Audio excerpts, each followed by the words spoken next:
Good morning friends. સ્પર્ધાત્મક પરીક્ષાઓ માટેના કરંટ અફેર્સ જોઈ લઈએ. આજની તારીખ છે 22 નવેમ્બર. પહેલો ક્વેશ્ચન છે, કોને આંતરસંસદીય સંઘના બાહ્ય લેખા પરીક્ષક તરીકે પસંદ કરવામાં આવ્યા? જવાબ છે ગિરીશચંદ્ર મુર્મુ. તો ગિરીશચંદ્ર મુર્મુ એ હાલ કેગ તરીકે કાર્યરત છે, મહાલેખા પરીક્ષક તરીકે. તેઓને આંતરસંસદીય સંઘ જીનેવાના બાહ્ય લેખા પરીક્ષક તરીકે પસંદ કરવામાં આવ્યા છે. તેમનો કાર્યકાળ 3 વર્ષનો રહેશે અને તેઓ સ્વિટ્ઝરલેન્ડના સુપ્રીમ ઓડિટ ઇન્સ્ટિટ્યુશનમાં પદભાર હવે સંભાળશે. આઈપીયુની એટલે કે આંતરસંસદીય સંઘની 284મી બેઠકમાં તેઓ બાહ્ય લેખા પરીક્ષક તરીકે ચૂંટાયા છે. આઈપીયુ એટલે કે આંતરસંસદીય સંઘ એ 179 દેશોનો સંઘ છે. એમાં ભારતના ચૂંટાયા છે. કયા રાજ્યમાં ઇન્દિરા ગાંધી માતૃત્વ પોષણ યોજના લોન્ચ કરવામાં આવી? જવાબ છે રાજસ્થાન. તો રાજસ્થાન રાજ્યમાં હમણાં ઇન્દિરા ગાંધી જન્મ જયંતિ હતી, મતલબ 19 નવેમ્બર 2020ના રોજ તે આ યોજના ઇન્દિરા ગાંધી માતૃત્વ યોજના 103મી જન્મ જયંતિ નિમિત્તે તેમના મુખ્યમંત્રી અશોક ગેહલોતે શરૂઆત કરી હતી. મુખ્યમંત્રીએ પોતાના આવાસથી વિડીયો કોન્ફરન્સિંગના માધ્યમથી જ આ યોજનાની શરૂઆત કરી હતી. આ યોજના ગર્ભવતી મહિલાઓને તેમના બીજા બાળક હોય એ સમયે પણ આર્થિક સહાય કરવાની જોગવાઈ કરવામાં આવી છે. રાજસ્થાન સરકારે બજેટના ઘોષણા કર્યા અનુસાર રાજસ્થાનમાં બીજા બાળક ઉપર પણ 6,000 રૂપિયાની આર્થિક સહાય સરકાર તરફથી મહિલાઓને આપવામાં આવશે. શરૂઆતના સમય છે એટલે હાલમાં યોજના માત્ર 4 જિલ્લાઓમાં એટલે કે 4 જિલ્લા ડુંગરપુર, બાંસવાડા, ઉદયપુર અને પ્રતાપગઢ એમ 4 જિલ્લાઓમાં લાગુ કરવામાં આવી છે, જે ટૂંક સમયમાં અન્ય રાજ્યના અન્ય પ્રદેશોમાં પણ લાગુ પાડવામાં આવશે. આ યોજનાનો 100% આર્થિક બોજો રાજ્ય સરકાર જ ઉપાડશે. બેંગલુરુ ટેક સંમેલનનું ઉદ્ઘાટન કોણે કર્યું? જવાબ છે પ્રધાનમંત્રી નરેન્દ્ર મોદી. તો પ્રધાનમંત્રી શ્રી નરેન્દ્ર મોદીએ બેંગલુરુ ટેક સંમેલનનું વિડીયો કોન્ફરન્સિંગના માધ્યમથી ઉદ્ઘાટન કર્યું. આ સંમેલનનું આયોજન કર્ણાટક સરકારે કર્ણાટક નવાચાર અને પ્રૌદ્યોગિકી સોસાયટી, કર્ણાટક સરકારની ઇન્ફોર્મેશન ટેકનોલોજી સંબંધી vision group, biotechnology and startup, software technology park of India અને સાયન્સ ટેક કમ્યુનિકેશનના સહયોગથી કરવામાં આવ્યું હતું. નવનિર્વાચિત બિહાર વિધાનસભાના પ્રોટેમ સ્પીકર તરીકે કોણે શપથ લીધા? જીતન રામ માંઝી. તો બિહારના પૂર્વ મુખ્યમંત્રી જીતન રામ માંઝીએ 19 નવેમ્બર 2020ના રોજ નવનિર્વાચિત બિહાર વિધાનસભાના પ્રોટેમ સ્પીકર તરીકે શપથ લીધા. શપથ કોણે અપાવ્યા? તો બિહારના રાજ્યપાલ ફાગુ ચૌહાણે તેમને પાટનાના રાજભવનમાં આ પદના શપથ અપાવ્યા. તેઓ નવનિર્વાચિત બિહાર વિધાનસભાના પહેલા સત્રના પહેલા દિવસે સદનમાં સ્પીકર તરીકે કામ કરશે અને તેમની આગેવાનીમાં નવનિર્વાચિત બિહાર વિધાનસભા પોતાના નવા સ્પીકરને ચૂંટશે. આ એક પ્રથા રહી છે કે હવે જ્યારે એક સ્પીકરને ચૂંટવાના હોય છે તો એ પહેલાં પણ જે દિવસે સ્પીકરની ચૂંટણી કરવાની હોય એ દિવસે પણ એક સ્પીકરની જરૂર રહે છે. તો પ્રોટેમ સ્પીકર કહેવામાં આવે છે, જેઓ માત્ર એક દિવસ માટે કામ કરે છે. જે પહેલું સદનનું સત્ર હોય છે એના પહેલા દિવસે તેઓ સ્પીકર તરીકે કાર્ય કરે છે અને આ દિવસે જે હકીકતમાં રિયલ સ્પીકરની ચૂંટણી કરવામાં આવે છે અને એ વખતનું સંચાલન આ પ્રોટેમ સ્પીકર કરે છે.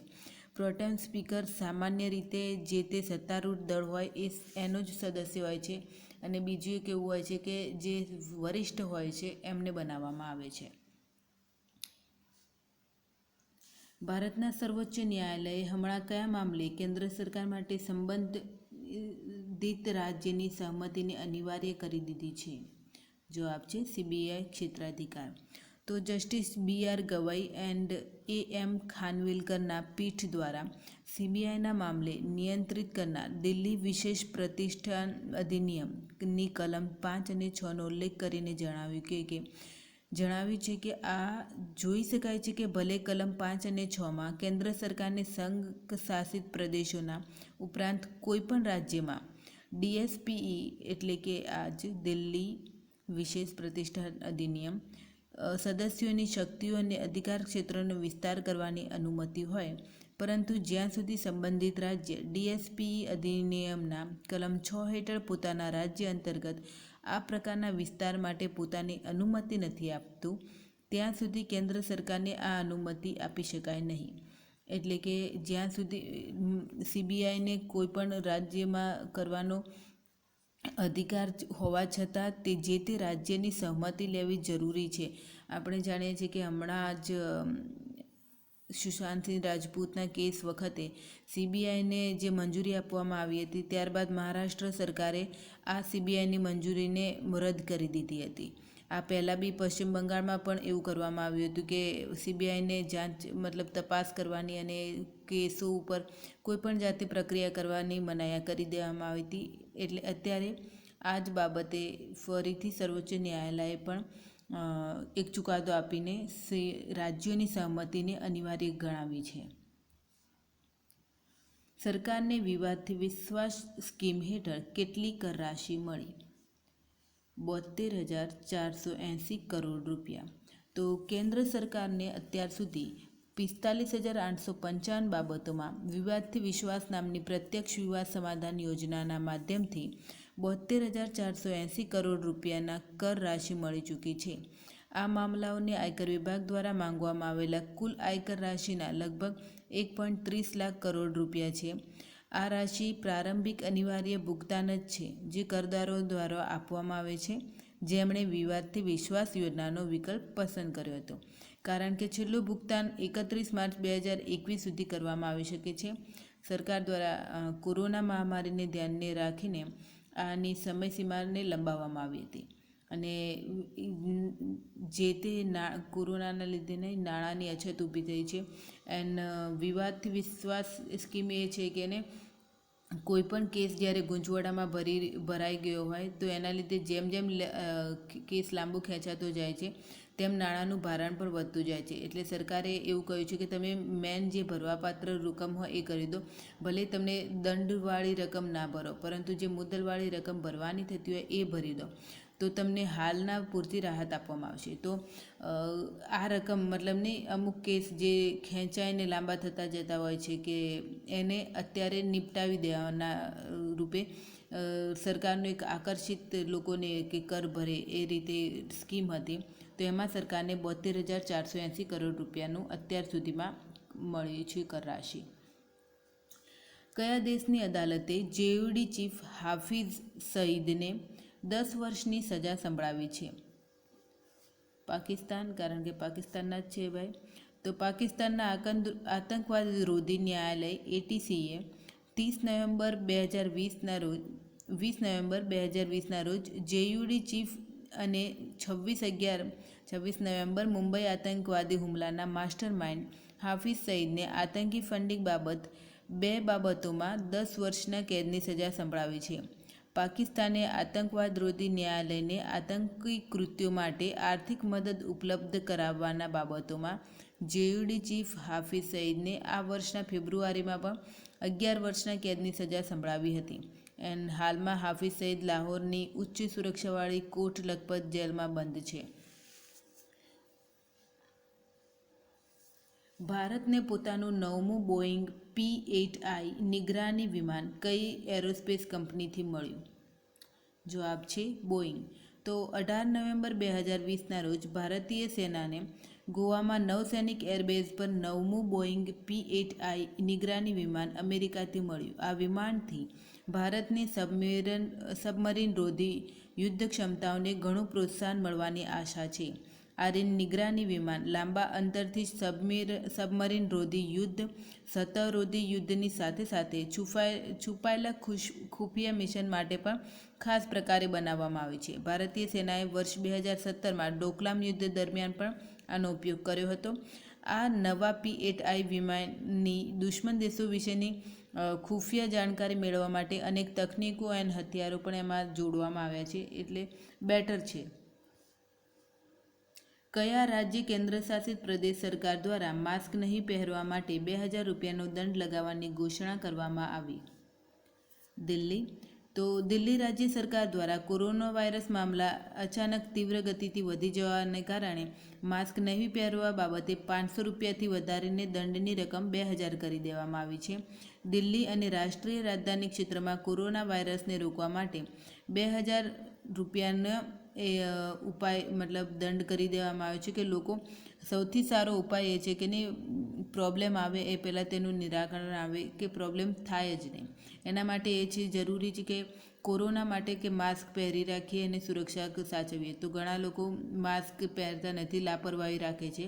તો એને લાપરવાહી ના રાખે તે માટે સખ્તી લગાવવા માટે 19 નવેમ્બર 2020ના રોજ દિલ્હીના મુખ્યમંત્રી શ્રી અરવિંદ કેજરીવાલે આ ઘોષણા કરી કે હવેથી માસ્ક નહીં પહેરો તો દંડ 2000 રૂપિયા થઈ જશે. ગુજરાતમાં પણ પહેલાં 200 હતો, 500 અને અત્યારે 1000 કરી દેવામાં આવ્યો છે. બુકર પુરસ્કાર 2020 કોણે જીત્યો? ડગલસ સ્ટુઅર્ટ. તો ન્યૂયોર્કમાં રહેતા સ્કોટલેન્ડના લેખક ડગલસ સ્ટુઅર્ટે પોતાના ઉપન્યાસ શગીરબેન માટે વર્ષ 2020નો બુકર પ્રાઇઝ મેળવ્યો. આ ઉપન્યાસ ગ્લાસગોની પૃષ્ઠભૂમિ પર આધારિત છે. લેખકે આ પુસ્તક પોતાની માતાને સમર્પિત કર્યું છે અને જે પુસ્તક બુકર પ્રાઇઝ જેણે નક્કી કરે છે એ જ્યુરીની બેઠકે શગીરબેન ઉપન્યાસ વિશે જણાવ્યું કે આ એક એવું ઉપન્યાસ છે જે ના માત્ર વ્યક્તિને રડાવી શકે છે પરંતુ એ સાથે વ્યક્તિના ચહેરા પર મુસ્કાન પણ લાવી શકે છે. આ એક જીવન બદલી નાખનાર ઉપન્યાસ છે. ડગલસ સ્ટુઅર્ટે બુકર પ્રાઇઝ જીતનારા એ બીજા સ્કોટિશ નાગરિક છે. આ પહેલાં 1994માં જેમ્સ કેમેનને how late it was how late નામના પુસ્તક માટે બુકર પ્રાઇઝ આપવામાં આવ્યું હતું. એન્ડ બુકર પુરસ્કાર 2020 માટે દુબઈમાં વસતા મૂળ ભારતના લેખિકા અવની દોશીને પોતાના પ્રથમ ઉપન્યાસ બર્નેટ સુગર માટે પણ નામાંકિત કરવામાં આવ્યા હતા. કયા દેશે પાકિસ્તાન સહિત 12 દેશોના આગંતુકોને વિઝિટ વિઝા બહાર પાડવા માટે અસ્થાયી રીતે રોક લગાવી દીધી હતી? જવાબ છે યુએઈ. તો સંયુક્ત આરબ અમીરાત યુએઈ દ્વારા અસ્થાયી રીતે પાકિસ્તાન સહિત 12 દેશોના આગંતુકોને વિઝિટર વિઝા બહાર પાડવા માટેની અસ્થાયી રીતે રોક લગાવી દીધી હતી. જો કે આ નિર્ણય પહેલાં અગર કોઈએ વિઝા મેળવી લીધા હોય તો તેમને કોઈ ફરક પડતો નથી. એમના વિઝા લીગલ જ કહેવાશે. એન્ડ યુએઈએ Pakistan, Turkey, Iran, Yemen, Syria, Somalia, Libya, Kenya અને અફઘાનિસ્તાનના જે 12 દેશો છે એમને આ વિઝિટર વિઝા બહાર પાડવા માટે અસ્થાયી રીતે રોક લગાવી દીધી છે. એશિયન મીડિયા એવોર્ડ 2020 કોને આપવામાં આવ્યો? નાઝિયા પરવીન. તો 8મું જે સંસ્કરણ છે એશિયન મીડિયા એવોર્ડનું 2020નું, એમાં journalist of the year prize એ નાઝિયા પરવીનને આપવામાં આવ્યું છે. આ એવોર્ડ એ બ્રિટિશ મીડિયા કેટલી મજબૂત છે, શક્તિશાળી છે એ દર્શાવે છે. એન્ડ આ એવોર્ડનું એનાઉન્સમેન્ટ બીબીસીના કવિતા પુરી દ્વારા કરવામાં આવ્યું હતું. કાર્બન ઉત્સર્જન પ્રબંધન માટે 4+ એક્રિડેશન પ્રાપ્ત કરનારું એશિયા પ્રશાંત ક્ષેત્રનું પ્રથમ એરપોર્ટ કયું બન્યું? Indira Gandhi international airport, Delhi. તો ક્લાઇમેટ ચેન્જના જે ગોલ છે પેરિસ એગ્રીમેન્ટ મુજબના, એ મુજબ આ ઇન્દિરા ગાંધી ઇન્ટરનેશનલ એરપોર્ટ દિલ્હી કાર્ય કરી રહ્યું છે. જે એરપોર્ટ કાર્બન એક્રેડિટેશન પ્રોગ્રામ હેઠળ કરે છે. તો એ સાથે જે દિલ્હીનું આ એરપોર્ટ ઇન્ટરનેશનલ એ કાર્બન ઉત્સર્જન પ્રબંધન માટે 4+ એક્રિડેશન પ્રાપ્ત કરનારો એશિયા પ્રશાંત ક્ષેત્રનું પ્રથમ એરપોર્ટ બની ગયું છે. ધ લાસ્ટ ક્વીન પુસ્તકના લેખક કોણ છે? ચિત્રા બેનર્જી. હાલમાં અત્યારે ન્યૂઝમાં ખૂબ છે કે લાયનસ ધ લાસ્ટ ક્વીન પુસ્તક કોના દ્વારા લખવામાં આવ્યું છે? તો જવાબ છે ચિત્રા બેનર્જી. તો ચિત્રા બેનર્જીની આ પુસ્તક એ રાણી જિંદલ કૌર ઉપરનું ઐતિહાસિક ઉપન્યાસ છે. જિંદલ કૌર એ શાહી સ્વાનાલયના રખવાળાના પુત્રી હતા અને છે તેઓ મહારાજા રણજીતસિંહના અંતિમ રાણી પર હતા. તેમના પુત્રે 6 વર્ષની ઉંમરમાં જ ગાદી સંભાળી હતી અને ત્યારે તેમણે પ્રતિનિધિ રાણી તરીકે કાર્ય કર્યું હતું. અને એ પછી તેમણે બ્રિટિશ સરકાર સાથે કઈ રીતે બ્રિટિશ સરકાર સામે યુદ્ધ આરંભ્યું હતું એની ચર્ચા કરવામાં આવી છે. આ પુસ્તકનું પ્રકાશન હાર્પર કોલિન્સ ઇન્ડિયા દ્વારા કરવામાં આવ્યું છે અને તેનું રિલીઝ 22 જાન્યુઆરી 2021ના રોજ કરવામાં આવશે. 2020ના સર્વશ્રેષ્ઠ વિધાયક તરીકે કોને પસંદ કરવામાં આવ્યા? નલિન સોરેન. તો નલિન સોરેનને 22 નવેમ્બર ઝારખંડ વિધાનસભા સ્થાપના દિવસે આ પુરસ્કાર આપવામાં આવશે. તેમને ઉત્કૃષ્ટ વિધાયક તરીકે પસંદ કરવામાં આવ્યા છે કારણ કે તેઓ શિકારીપાડા જે વિસ્તારથી તેઓ ચૂંટણી લડે છે તેમાં સતત 7મી વાર વિધાયક તરીકે ચૂંટાયા છે. નલિન સોરેન એ ઝારખંડ મોરચાના વરિષ્ઠ વિધાયક છે અને તેમણે ઉત્કૃષ્ટ વિધાયકની તરીકે પુરસ્કાર આપવામાં આવશે. એ જ દિવસે ઉત્કૃષ્ટ વિધાનસભા કર્મી તરીકે શિશિર કુમાર ઝા, સોમેન કુમાર સિંહ, લક્ષ્મી મધુઆ અને મનોજકુમાર હેલેના કંડુલના એમને પણ આ એવોર્ડ આપવામાં આવશે. કયા કાયદા અનુસાર પત્નીને પતિની આવક જાણવાનો હક આપવામાં આવ્યો છે? Right to information. તો કેન્દ્રીય સૂચના આયોગ દ્વારા રાઇટ ટુ ઇન્ફોર્મેશન હેઠળ મહિલાને પોતાના પતિની આવક જાણવાનો અધિકાર આપવામાં આવ્યો છે. આ જાણકારી 15 દિવસની અંદર પત્નીને આપવાની રહેશે. આ જ રીતે ઇન્કમટેક્સ રિટર્ન લગત જાણકારી માગવા બાબતે પણ પત્નીના પક્ષમાં નિર્ણય આપવામાં આવ્યો છે. આ કેસની વિગત મુજબ એવું છે કે એક મહિલાએ 28 નવેમ્બર 2018ના રોજ આરટીઆઈ હેઠળ પોતાના પતિના 2017-18ના ઇન્કમટેક્સ રિટર્નની જાણકારી માંગી હતી, જે સેન્ટ્રલ પબ્લિક ઇન્ફોર્મેશન ઓફિસરે આપવાની મનાઈ કરી દીધી હતી અને ત્યારબાદ આ બાબત કેન્દ્રીય સૂચના આયોગ પાસે પહોંચી હતી અને આરટીઆઈના નિયમ હેઠળ કે ત્રીજા પક્ષની અંગત માહિતી આપવાની રહેતી નથી. તો હાઈકોર્ટે આ બાબત ઉપર જૂના નિર્ણયોના આધારે જણાવ્યું હતું કે પત્નીને પતિની taxable income and gross income વિશે જાણકારી મેળવવાનો હક છે. તો પત્ની પોતાના પતિની આવક જાણી શકે છે. કયા રાજ્ય દ્વારા દાઈ દીદી મોબાઈલ ક્લિનિકની શરૂઆત કરવામાં આવી? છત્તીસગઢ. તો છત્તીસગઢના મુખ્યમંત્રી ભૂપેશ બઘેલે દાઈ દીદી મોબાઈલ ક્લિનિકની શરૂઆત કરી છે. આ શરૂઆત ઇન્દિરા ગાંધીના જન્મજયંતિની 103મી જન્મજયંતિ 19 નવેમ્બર 2020ના રોજ કરવામાં આવી હતી. આ સુવિધા એ મહિલાઓ માટે છે જે મફત મેડિકલ સેવા પૂરી પાડે છે, તેમના ઘર આંગણે જઈને આપે છે. તો ભૂપેશ બઘેલે પોતાના આવાસ સ્થાનેથી 3 ક્લિનિક વાનોને ઝંડો ફરકાવીને શરૂઆત કરાવી અને આ રીતે આ ઘર સુધી મેડિકલ સેવા એ સરકારનું પ્રથમ આવું પોતાનું નવું પગલું છે એમ જણાવાયું છે. કયા રાજ્યથી ટાઇગ્રેસ ઓન ધ ટ્રેલ નામના મોટરસાયકલ યાત્રાની શરૂઆત કરવામાં આવી? તો જવાબ છે મધ્યપ્રદેશ. તો મધ્યપ્રદેશમાં પર્યટનને પ્રોત્સાહન આપવાના હેતુથી વિમેન બાઇકર્સને ટાઇગર્સ ઓન ધ ટ્રેલ નામના મોટરસાયકલ યાત્રાની શરૂઆત કરાવવામાં આવી છે. આ બાબતે પર્યટન મંત્રી ઉષા ઠાકુરે જણાવ્યું હતું કે નિર્ભીક, નીડર, સુરક્ષિત પર્યટન દેશના હૃદય પ્રદેશ મધ્યપ્રદેશમાં છે. તો આ બાબત યાદ રાખવાની કે દેશનો હૃદય પ્રદેશ કોને કહેવામાં આવે છે? મધ્યપ્રદેશને. તો આમાં શું છે કે વિમેન બાઇકર્સ છે એ મધ્યપ્રદેશ રાજ્યના ઉદ્યાનો અને પર્યટન સ્થળોનું ફરશે, એમનું મુલાકાત લેશે અને આ સાથે પર્યટન સ્થળોનો પ્રચાર પ્રસાર કરશે. આમાં મહિલા સશક્તિકરણનું પણ બાબત આવી જાય છે. આ ઉપરાંત પર્યટન સ્થળોનો પ્રચાર પ્રસાર પણ થશે. આ ઉપરાંત કોરોનાના લીધે જે પર્યટન ઉદ્યોગ ઠપ થઈ ગયો છે એને એક નવી એમાં પ્રાણ ફૂંકાશે. તો 6 દિવસની અંદર આ મહિલા બાઇકર્સ 15 કિલોમીટરનો પ્રવાસ કરશે અને તમામ મધ્યપ્રદેશના પર્યટન સ્થળોનું ભ્રમણ કરીને એમ દર્શાવશે કે મધ્યપ્રદેશમાં સુરક્ષિત વાતાવરણ છે, કે તમે પર્યટકો આવો, વિઝિટ કરો ને એ બધું. ઠીક છે. આરબીઆઈ દ્વારા કઈ બેંકમાં ડીબીએસ બેંક ઇન્ડિયા લિમિટેડને વિલયની મંજૂરી આપી? લક્ષ્મી વિલાસ બેંક. તો સિંગાપુર બેઝડ ડીબીએસ બેંકને ભારતીય જે શાખા છે ડીબીએસ બેંક ઇન્ડિયા લિમિટેડને, તો એમાં લક્ષ્મી વિલાસ બેંકનું વિલય કરવામાં આવ્યું છે. આવવાનો નિર્ણય લેવામાં આવ્યો છે. હજુ અંતિમ ઘોષણા નથી થઈ.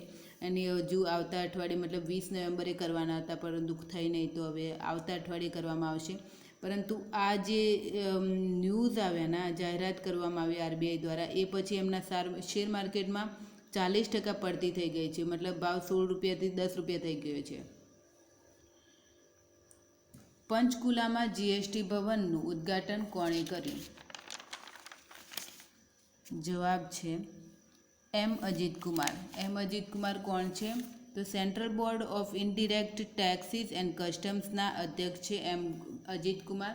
તેમણે પોતાના બોર્ડના સભ્યો સાથે જીએસટી ભવનની ઉદ્ઘાટન કર્યું હતું. આ ઇમારત એ લગભગ 31 કરોડના રૂપિયાના ખર્ચથી બનાવવામાં આવી છે અને કોરોના સમયનું આ સૌથી મોટું ઇન્ફ્રાસ્ટ્રક્ચર છે.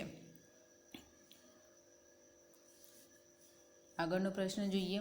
કોને વાતાયન લાઇફટાઇમ એચિવમેન્ટ એવોર્ડથી સન્માનિત કરવામાં આવ્યા? જવાબ છે ડૉક્ટર રમેશ પોખરિયાલ નિશંક. તો રમેશ પોખરિયાલ નિશંક એ શિક્ષણ મંત્રી છે યુનિયન. તેમણે 21 નવેમ્બર 2020ના સમારોહમાં જે વર્ચ્યુઅલી રીતે આયોજન કરવામાં આવ્યું છે, એમાં આ એવોર્ડ આપવામાં આવશે. તો આ એવોર્ડ તેમના કાવ્યો અને અન્ય સાહિત્યિક કાર્યો માટે આપવામાં આવે છે. તે આ ઉપરાંત તેઓને અગાઉ પણ સાહિત્ય ગૌરવ સન્માન એ ડૉક્ટર એપીજે અબ્દુલ કલામ દ્વારા આપવામાં આવેલો, સાહિત્ય ભારતી એવોર્ડ અટલ બિહારી વાજપેયી દ્વારા આપવામાં આવેલો, એ ઉપરાંત ભારત ગૌરવ સન્માન આઉટસ્ટેન્ડિંગ એચિવમેન્ટ એવોર્ડ, હિમલ ગૌરવ સન્માન જે નેપાળનું છે એ પણ આપવામાં આવ્યું છે. અને તેમની ખાસ યાદ રાખવા જેવી બાબત એ છે કે તેમનું પુસ્તક જે કાવ્ય છે સ્પર્શગંગા, એ મોરિશિયસના શાળાના પાઠ્યક્રમોમાં પણ છે. તો મતલબ તેઓ તેમનું ઉપનામ છે નિશંક. એન્ડ જે આ એવોર્ડ છે Vatayan lifetime achievement award, એ the Vatayan international awards Vatayan UK organisation દ્વારા આપવામાં આવે છે. તો આજના માટે આટલું જ. Thank you.